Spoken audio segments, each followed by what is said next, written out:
हो, लेकिन उस गायत्री मंत्र के लिए कितना घोर तपस्या विश्वामित्र को करना पड़ा है, जरा उस बेचारे का तो सोचो। सफेद दाढ़ी वाले को भी तो सोच लो, बड़ा संग्राम करना पड़ा है। और वह जब वहां पुष्कर में, मैं पुष्कर में गया था और पुष्कर में हमारे साथ जो लोग गए थे, मैं कहा था कि देखो गायत्री मंत्र को, यहां जब सूर्य एक बैग उदय होगा और छिप जाएगा, समझ जाना कि तुम लोग गायत्री मंत्र हम यहीं का आविष्कार हुआ है।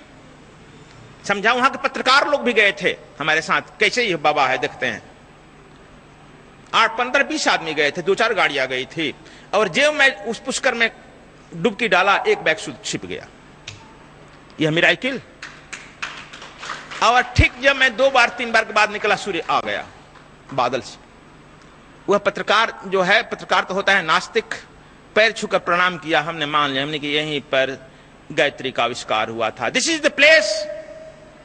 और सूर्य, जैसे ही सूर्य के में ध्यान करते थे, सविता कहा गया है सूर्य को, उगते हुए सूर्य को, डूबते हुए सूर्य को, उस लालिमा को सविता कहा गया है। उस सविता से ही निकलते हुए इनमें आकर प्रवेश कर गया। ओम भूर्भुवः स्वः तत्सवितुर्वरेण्यो भर्गो देवस्य धीमहि धियो यो न प्रचोदयात्। यह फॉर्मूला था, यह मंत्र नहीं है। मैं 10 बार कहता हूं मंत्र नहीं है, यह फॉर्मूला है। और इस फॉर्मूला से विश्वामित्र ने सृष्टि का रहस्य खोल दिया और एक सत्यव्रत के लिए, त्रिशंकु के लिए दूसरी सृष्टि बनाकर खड़ा कर दिया। यह सृष्टि है। पहला यज्ञ इसका किया था साकेत, अयोध्या में ही। दूसरा यज्ञ करता सोनपुर। तीसरा यज्ञ किए थे सिद्धाश्रम में, राम को लेकर के सिद्धाश्रम में। यह अनुसंधान हुआ और वह गायत्री सूत्र निकला, फॉर्मूला। साइंस के विद्यार्थी तुम लोग समझ सकते हो, E=mc²। ज्यादा मत पूछना हमसे तुम लोग ज्यादा पढ़े लिखे हो। अरे हम तो सुन लिए हैं, मसीह कागज छुओ नहीं, कलम कहो नहीं हाथ, तुम लोग सुन लिए हैं। E=mc², फॉर्मूला है ना। और इस फॉर्मूले पर E जो कहते हैं एनर्जी को, M मास, C वेलोसिटी², यही है ना। अब इसको हम जपें इस माला पर, E=mc², E=mc²। क्या जप लेने से कुछ कार्य हो सकता है? साइंटिफिक ढंग से जरा सोच लो। लेकिन जो जपता नहीं है, E और MC पर विचार करता है, विवेचन करता है, वह रॉकेट चला दिया। तुम जानते हो कि आज का सारा एडवांस टेक्नोलॉजी इस E=mc² पर ही डिपेंड करता है। रॉकेट से लेकर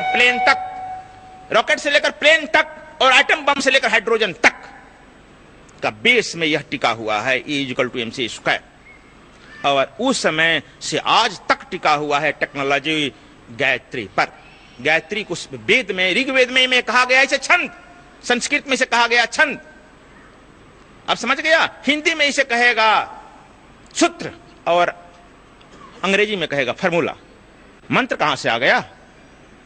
मंत्र के तरफ 1000 बार मैं कहा हूं।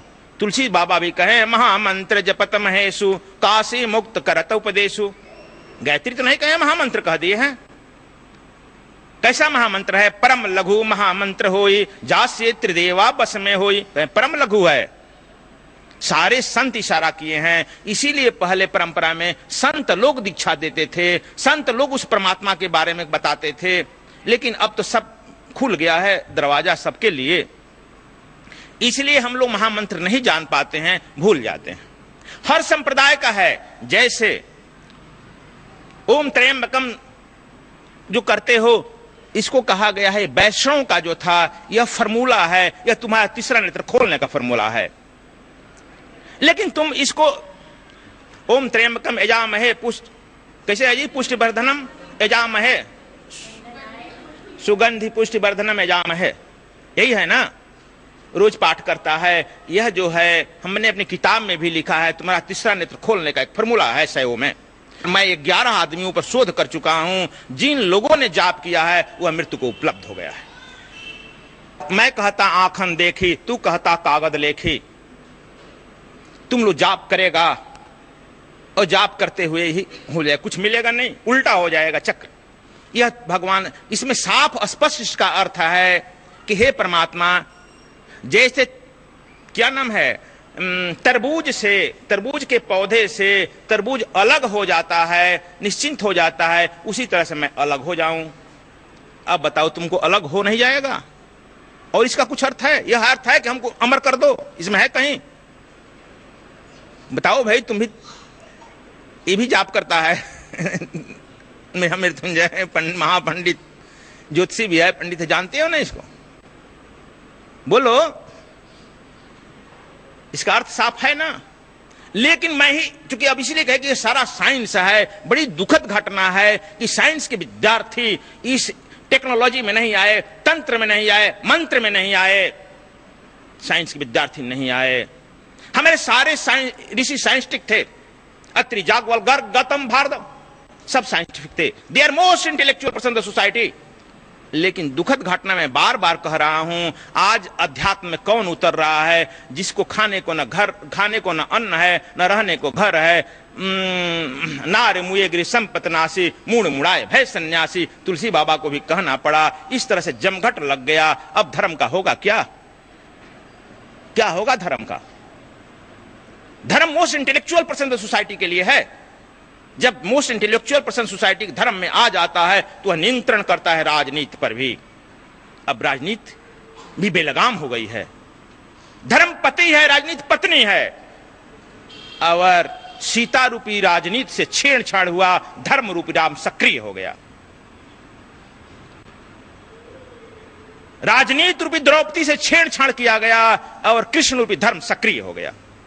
धर्म तो अक्सर निष्क्रिय रहता है, लेकिन धर्म जब सक्रिय हो जाता है कमजोर प्रतीत होता है, लेकिन हारता नहीं है बंधुओं।